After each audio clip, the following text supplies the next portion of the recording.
Ryan's Office Revenge. You know that moment when you realize your entire career just got flushed down the toilet? I was sitting in the executive conference room at Crest Financial watching dust particles float through the morning sunlight when it hit me. My name is Patrick Wilson. I'm 49 years old, and 30 minutes ago, I was the chief technology architect at a company that processes $15 million in daily transactions. Now, I'm just another guy cleaning out his desk. Daniel Crawford stood across from me, all 41 years of him, with his expensive watch and that Silicon Valley smile that made my skin crawl. He'd been our new CEO for 8 months, brought in by the board to accelerate digital transformation and optimize operational velocity. That's corporate speak for get rid of the old guys who actually know how things work. Patrick, he began, using that fake warm voice they teach you in MBA school. We need to discuss the evolutionary trajectory of our technology infrastructure. I didn't say anything. 18 years in this business teaches you when to shut up and let the other guy hang himself with his own rope. He started pacing by the windows, hands behind his back like some kind of general. The board and I have been conducting a comprehensive evaluation of our technical architecture paradigm. Your contributions have been historically significant. The pause before those last 2 words told me everything I needed to know. However, he continued, turning to face me directly, we're pivoting toward cloud-native solutions, containerized microservices, and agile DevOps methodologies. Your approach, while demonstrably stable, represents legacy thinking patterns that inhibit innovation velocity. Legacy thinking patterns. That's what they called 18 years of keeping their systems running without a single major outage. The monolithic architecture you implemented starting in 2006 served its purpose during that era, Daniel said, consulting his tablet like he was reading scripture. But we're operating in a radically different competitive landscape. Speed to market, continuous integration, machine learning integration, API-first development. These are the performance indicators that drive market differentiation. I leaned back in my chair. That monolithic architecture handled Black Friday with 0 downtime while our 3 biggest competitors crashed. It processes payroll for 500,000 employees across 12 states. It's passed every federal compliance audit for the past 10 years without a single violation. His smile got tighter. Historical performance metrics don't guarantee future scalability optimization. Patrick, we've engaged Rise Advisory to conduct a comprehensive technical debt assessment and architect our digital transformation roadmap. Their preliminary findings indicate we need to onboard fresh perspectives with contemporary skill matrices. There it was, the real message wrapped up in enough buzzwords to choke a horse. You're firing me, I said. Not a question. We're implementing organizational restructuring initiatives. Your current role is being sunset as part of broader operational optimization. We'll provide a comprehensive transition package, 6-month salary, benefits continuation, and strong reference letters. I looked around the room at the other executives. Michelle Rodriguez, the COO, was studying her coffee cup like it contained the secrets of the universe. Timothy Walsh, our CTO, wouldn't meet my eyes, and I'd trained that kid from a junior developer who couldn't spell algorithm. Charles Peterson, the CFO who knew exactly how much money my architecture had saved this company over the years, was suddenly fascinated by his smartphone. These were people I'd worked with for years. People whose kids I knew by name. People I'd bailed out of technical disasters more times than I could count. When? I asked. Effective immediately. We'll need your credentials, access cards, and company devices. Security will coordinate your personal belongings collection. Clean, surgical. 18 years reduced to a cardboard box and a security escort. As I stood up, my phone buzzed in my pocket. I glanced at the screen and felt my stomach drop. It was an automated alert from a monitoring system I'd built into the core architecture years ago, a fail-safe that nobody else knew existed. The encryption key rotation system was showing amber status, not critical yet, but requiring attention within 72 hours. The walk to my office felt like a death march. Eyes tracked me from cubicles and conference rooms. Conversations stopped mid-sentence. In corporate America, bad news travels faster than broadband, carried on Slack channels and whispered conversations by the coffee machine. At the security desk, Rachel Parker stood up too quickly, nearly knocking over her coffee. I recognized her. one of the junior engineers I'd been mentoring, fresh out of state with her computer science degree. "Mr. Wilson," she said, her voice shaking, "I've been instructed to... I have a box for your things." "I know, Rachel. You're just doing your job." She handed me a standard departure box, the kind they keep stacked in HR for occasions like this. Her eyes were red. Kid probably looked up to me, and now she was watching her mentor get walked out like a security risk. "This is wrong," she whispered. "Everyone knows you built this place." "Sometimes that doesn't matter," I told her quietly. I surrendered my access badge first. 20-something grams of plastic that had opened every door in this building for 18 years. Then my company phone, encrypted and containing years of architectural notes and emergency protocols I could recreate from memory if I needed to. "Patrick," the voice came from behind me. "Timothy Walsh, our CTO. Late 30s, brilliant with algorithms, terrible with people. He'd been my protege back when he joined as a junior developer fresh out of college with big dreams and bigger student loans. I just heard about the restructuring. Daniel didn't consult me on this decision matrix. I would have advocated for alternative solutions." "Would you have?" I asked, keeping my tone neutral. He hesitated, and that hesitation told me everything. In corporate America, silence equals consent. The board positioned it as a strategic imperative. But Patrick, who's going to manage the core payment processing, the encryption protocols, the failover systems, the compliance frameworks? "That," I said quietly, "is no longer my operational responsibility. You endorsed this restructuring by remaining silent." The drive home took 35 minutes through downtown traffic, 35 minutes to process 18 years of loyalty getting tossed in the corporate dumpster. By the time I pulled into our driveway, I'd made peace with one thing. They'd just made the biggest mistake in Crest Financial's history. They just didn't know it yet. Linda was in the kitchen making dinner when I walked through the front door at 6:15 p.m., still in her scrubs from her nursing shift at Regional Medical Center. After 23 years of marriage, she could read my face like a medical chart. She took one look at me and set down her spoon. "They let you go," she said. "Not a question. Restructuring." My role was eliminated. She wrapped her arms around me, and for a minute I just stood there in our kitchen, smelling the pot roast she'd started in the slow cooker that morning, feeling the weight of 18 years crashing down on my shoulders.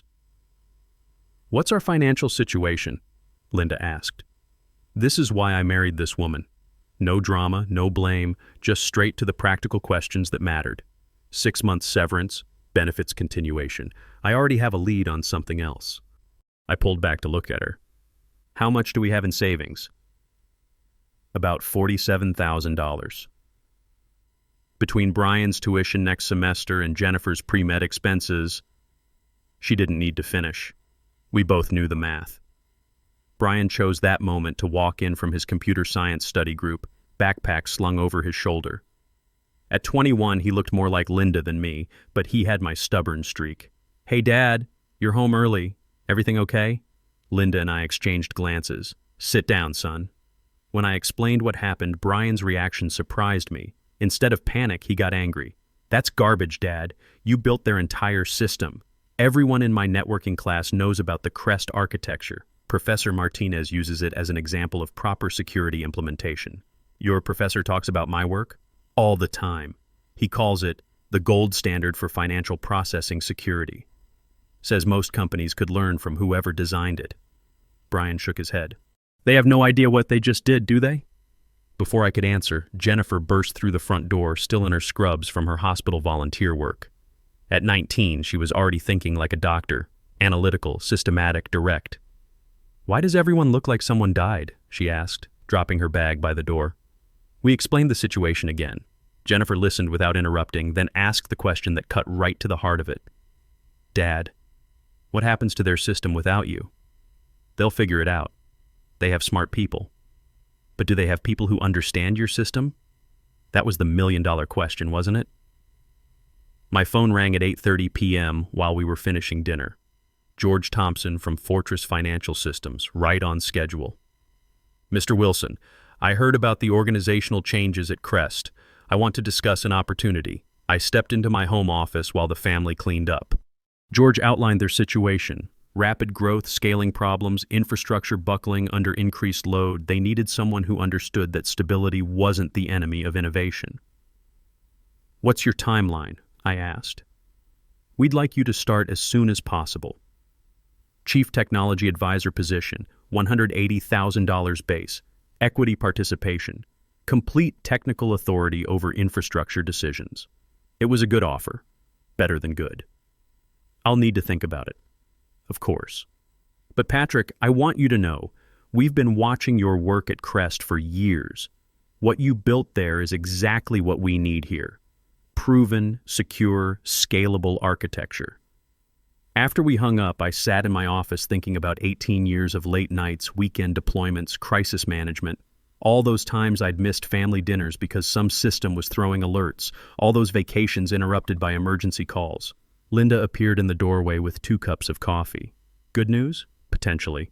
Fortress Financial wants me as Chief Technology Advisor. Better pay, better respect." "Then why do you look conflicted?" I sipped the coffee she'd made. Strong, black, the way I'd drunk it during those long nights keeping Crest's systems running. Because part of me wants to watch Crest burn for what they did today. And the other part? The other part knows there are 500,000 people depending on that system for their paychecks. At 11:47 p.m., my personal phone rang.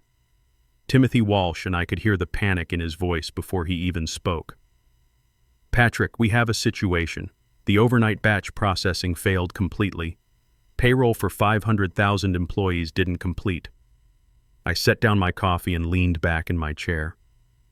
I'd been expecting this call, just not quite this soon. What's the error message? That's the problem. There's no error message. The batch processing just stopped at 3:47 a.m. No logs, no alerts, nothing in the system monitoring. I knew exactly what had happened. The batch processing system included health checks that verified the integrity of the encryption module. If those checks failed, the system would gracefully halt rather than risk processing financial data with compromised security. It was a fail-safe I'd implemented after a close call in 2019 when a competitor had suffered a massive data breach. "Timothy, what does the encryption key rotation status show?" How do I check that?" Timothy Walsh was our Chief Technology Officer, making $200,000 a year, and he was asking me how to check basic system status. "There should be a monitoring dashboard. Look for encryption module status, key rotation indicators." I heard frantic typing, mouse clicks, frustrated muttering. "I found a dashboard, but I don't have access. It shows insufficient privileges for this operation." Of course it did. The encryption systems were restricted to my administrative credentials. I'd always meant to create additional admin accounts, but it had never been a priority. There was always another crisis, another deadline, another fire to put out. "Patrick, I need your help. This isn't about corporate politics anymore. 500,000 people won't get paid tomorrow if we can't resolve this." I looked out my office window at the suburban street where Linda and I had raised our kids. Normal people living normal lives, going to jobs where their expertise was valued, where 18 years of loyalty meant something. "Timothy, I don't work there anymore. I understand that, but do you?" Because this morning, Daniel Crawford told me my expertise was obsolete, that my approach represented legacy thinking patterns. Presumably, your modern frameworks and fresh perspectives can solve this more efficiently than my outdated methods. Long silence on the other end. "This could take weeks to reverse engineer," Timothy finally said. "The documentation in our repositories doesn't cover the security implementations." "Then it takes weeks," I replied. "You have talented engineers. You have expensive consultants from Rise Advisory who specialize in digital transformation. Figure it out. Patrick, please." I hung up and turned off my phone. Linda appeared in the doorway again. That sounded important. It was. Their system is failing and they want me to fix it for free. And you're not going to. They made their choice. Now they get to live with the consequences.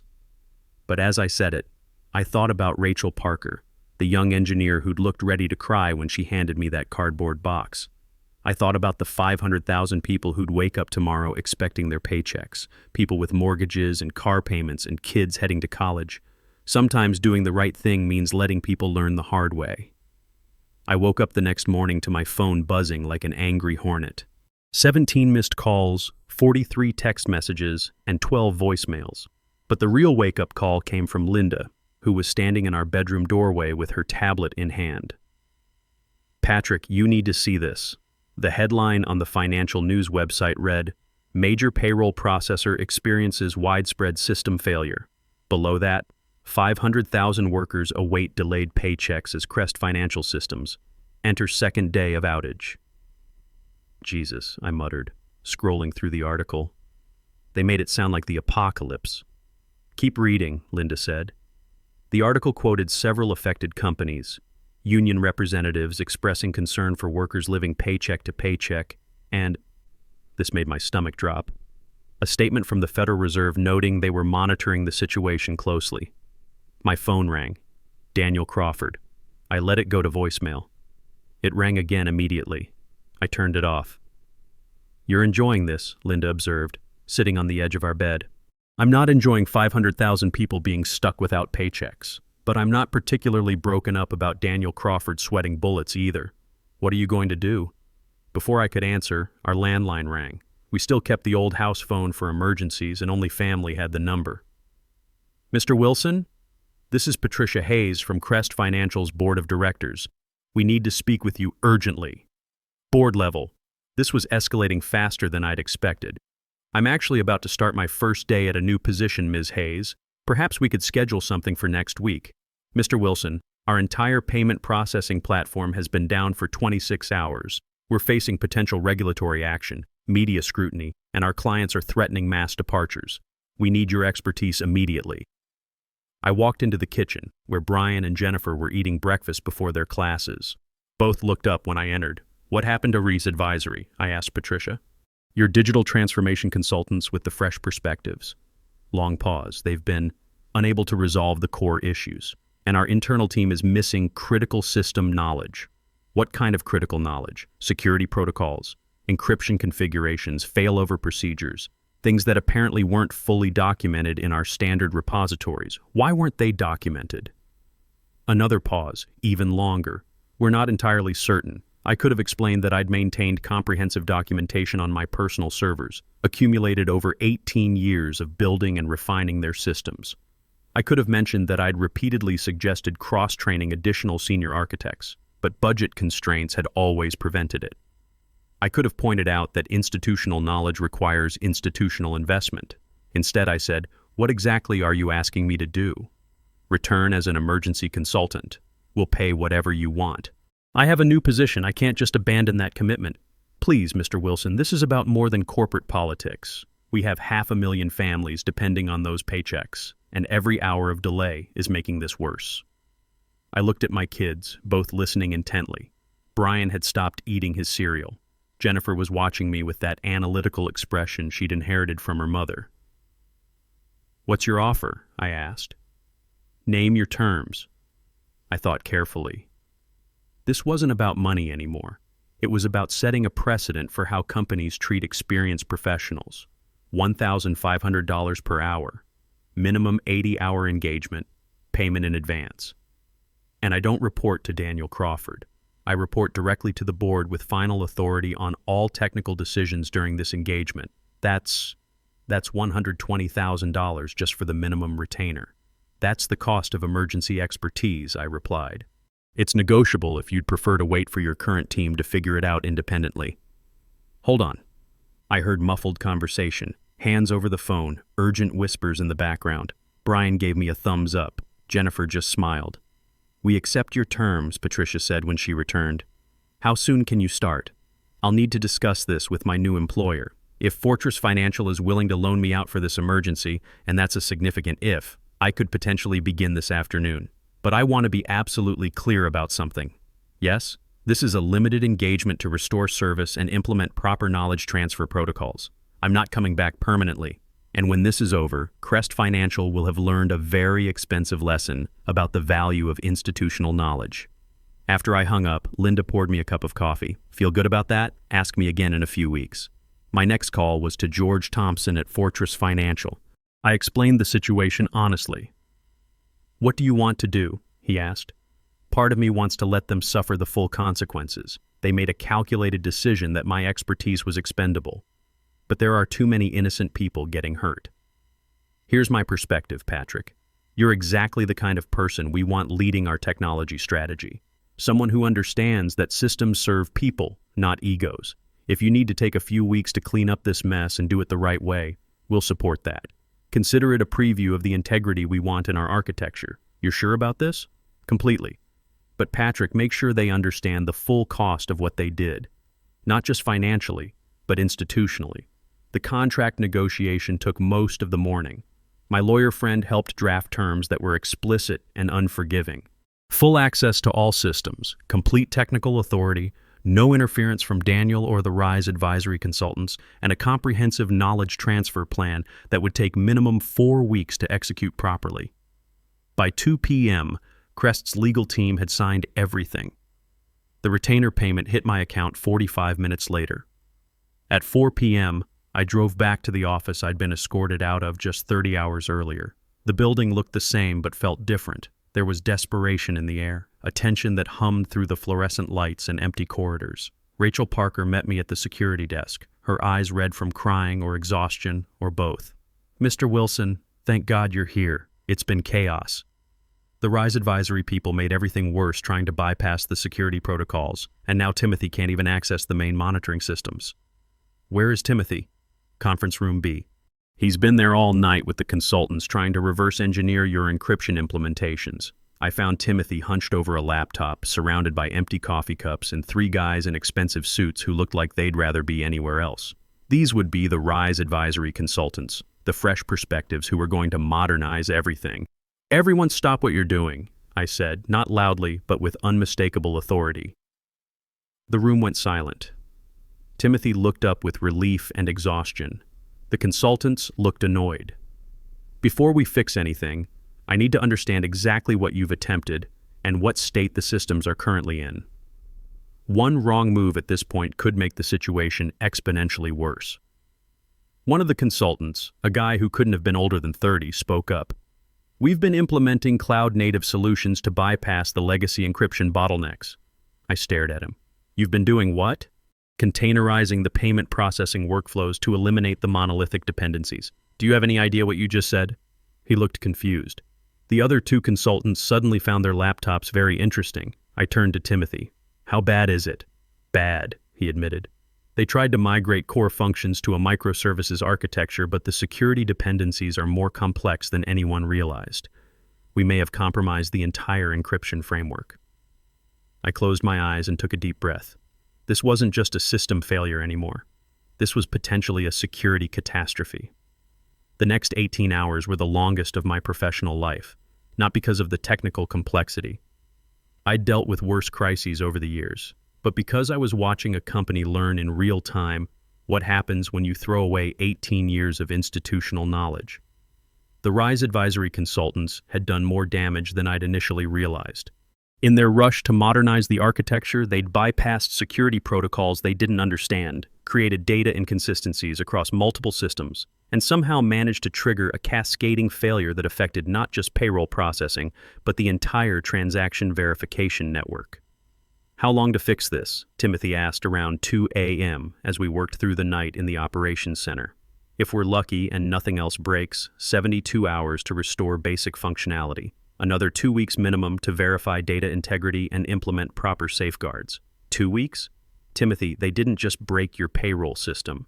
They compromised the security architecture that protects $15 million in daily transactions. We're talking about potential regulatory violations, compliance failures, and security vulnerabilities that could take months to fully assess." One of the RISE consultants, who'd been sitting quietly in the corner for hours, finally spoke up. "We followed industry best practices for cloud migration." I turned to look at him. "Whose best practices?" "Standard microservices, architecture patterns, container orchestration, API-first design principles. For a financial processing system handling 500,000 payroll records, the principles are universal." I walked over to the whiteboard and started drawing the actual system architecture, not the sanitized version in their documentation, but the real network of dependencies, security layers, and compliance requirements I'd built over 18 years. "See this encryption module? It doesn't just encrypt data. It maintains audit trails for federal compliance, integrates with 3 different regulatory reporting systems, and includes fail-safes that prevent processing if security integrity is compromised. Your universal principles just destroyed all of that." The consultant looked at the diagram, then at his laptop, then back at the diagram. We didn't know about those dependencies. That's the point. You can't modernize what you don't understand. By 6 a.m. Thursday, we had basic payroll processing restored. The 500,000 delayed paychecks finally went through 58 hours late, but that was just the beginning. I spent the next 3 weeks conducting the most comprehensive knowledge transfer of my career, not just documenting systems, but explaining the reasoning behind every design decision, every security protocol, every seemingly redundant safeguard. Timothy proved to be a quick learner when he wasn't panicking. "Why did you implement dual-layer encryption here?" he asked during one of our sessions. "Because in 2019, a competitor got hacked when someone bypassed their single encryption layer. The regulatory audit that followed cost them $40 million in fines and nearly shut them down. That's not in any of our documentation. It is now." Rachel Parker sat in on most of these sessions, taking detailed notes, asking intelligent questions. She reminded me why I'd gotten into this field in the first place. The satisfaction of building systems that actually worked, that protected people's financial security, that could be relied upon when everything else fell apart.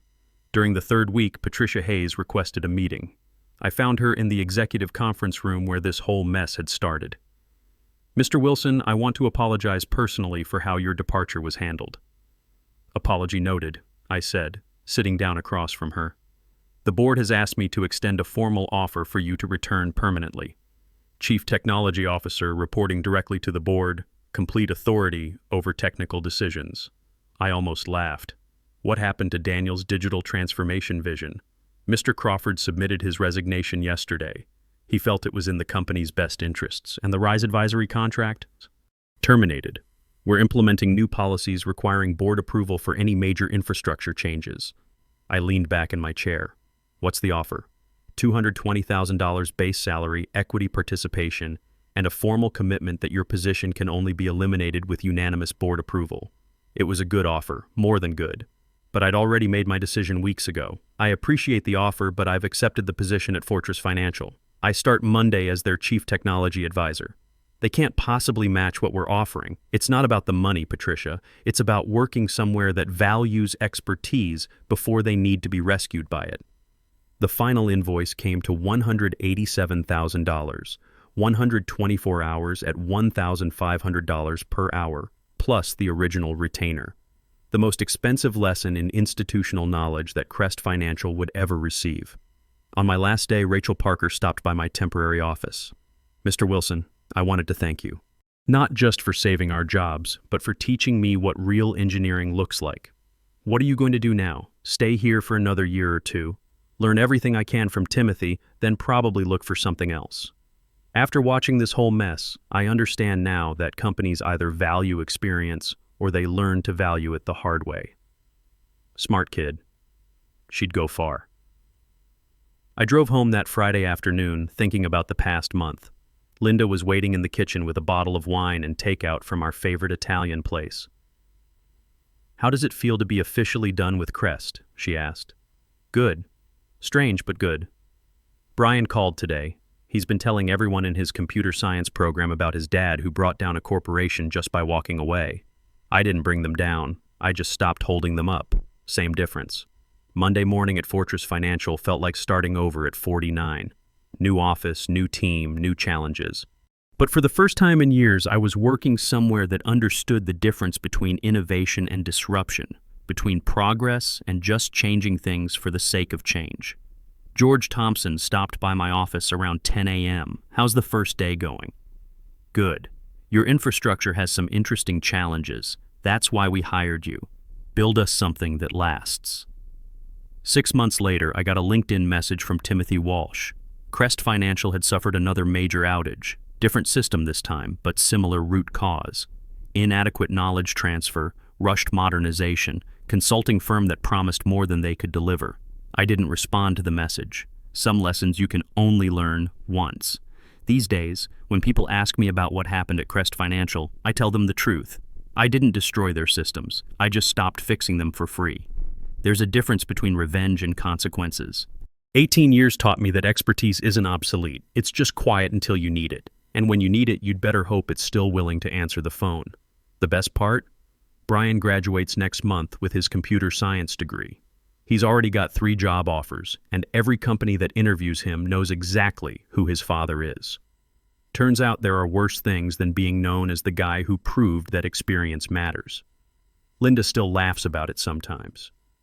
"You know what the funniest part is?" she said last weekend. "They could have just treated you with respect and kept you forever. Instead, they paid $187,000 to learn what that respect was worth." Sometimes the best revenge is just letting people learn from their own mistakes, especially when those mistakes cost 6 figures and make national news. Here's what I learned after 49 years on this planet. Experience looks expensive until you try to replace it. And institutional knowledge isn't just what you know, it's knowing why it matters. Here's what I learned after 18 years in corporate America. They'll call your experience outdated right up until the moment they desperately need it. And by then, it's going to cost them a hell of a lot more than the respect they should have shown you in the first place.